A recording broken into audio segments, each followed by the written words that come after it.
Aujourd'hui, je vais vous lire un livre tiré de la série Mes petits pourquoi qui s'adresse aux enfants de 3 à 6 ans et qui traitera du sujet bien difficile qu'est la mort. En ce moment, à la maison, Alice trouve que ses parents sont bizarres. Il lui explique « Papy est très malade, on est inquiet pour lui ». Le papy d'Alice est à l'hôpital. Des médecins et des infirmières s'occupent de lui, mais il n'existe pas de traitement pour le soigner. Il ne peut pas guérir. En revanche, des médicaments l'empêchent d'avoir mal. Il va bientôt mourir. Dring. Une infirmière qui travaille à l'hôpital téléphone à la maison. Le papy d'Alice est mort. Il a eu une longue vie avant de mourir. Il a d'abord été un bébé, puis un enfant, un jeune homme, un monsieur et enfin un vieux monsieur. Certaines personnes meurent avant d'être vieilles, à cause d'un accident, d'une maladie ou d'une guerre. Contre ça, personne ne peut rien. Tous les êtres vivants de la planète naissent, grandissent et meurent un jour. Les plantes, les animaux, les humains. C'est le cycle de la vie. Papa fait un gros câlin à Alice. Il lui explique que la mort, c'est pour toujours. Ce n'est pas comme un grand voyage ou un long sommeil. Papy ne reviendra pas et ne se réveillera pas. Son cœur ne bat plus, son corps ne bouge plus et ne respire plus. Il ne peut plus parler et n'entend plus rien. Son visage est pâle et tranquille, il est froid. La vie a quitté son corps. Alice s'inquiète pour son papy. Ne va-t-il pas s'ennuyer maintenant qu'il est mort? Comment va-t-il faire pour manger? Et qui lui apportera un pull quand il aura froid? Papa rassure Alice. Papy n'aura plus soif, ni faim, ni froid, ni chaud, ni mal. Il ne s'ennuiera plus non plus. En fait, il ne sera plus heureux ni triste. Le corps de papy ne sent plus rien, ni les bobos, ni les câlins. Il est mort, c'est tout. La maman d'Alice est triste. Elle a les yeux rouges à force de pleurer. Ça fait de la peine à Alice. Mais elle comprend. C'est le papa de sa maman qui est mort. C'est dur d'être séparé de son papa. Alice fait plein de câlins à sa maman. Plus tard, la maman d'Alice pleurera moins quand elle pensera à son père. Elle pourra même parler de papy en souriant.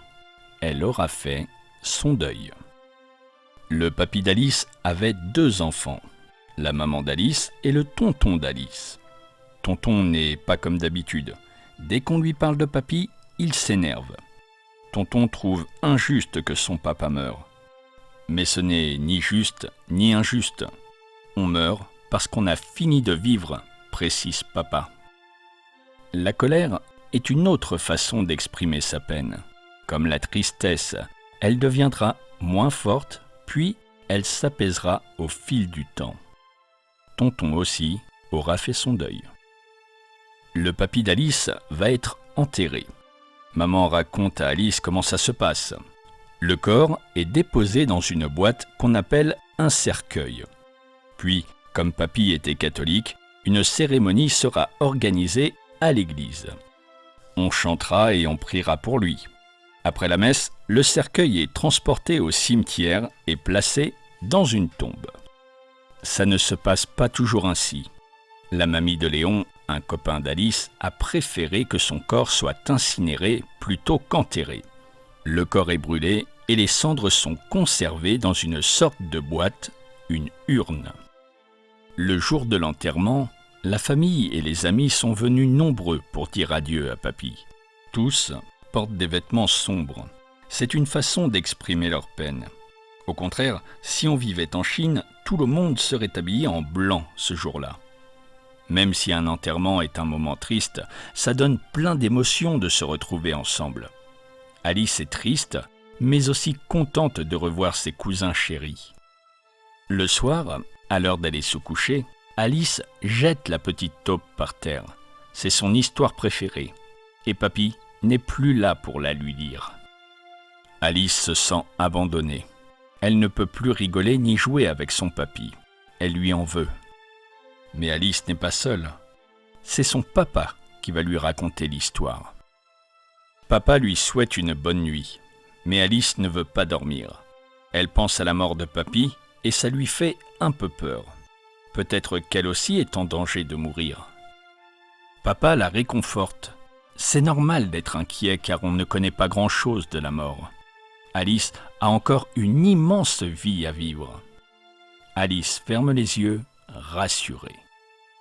Et pourtant, pendant la nuit, Alice rêve que ses parents sont morts.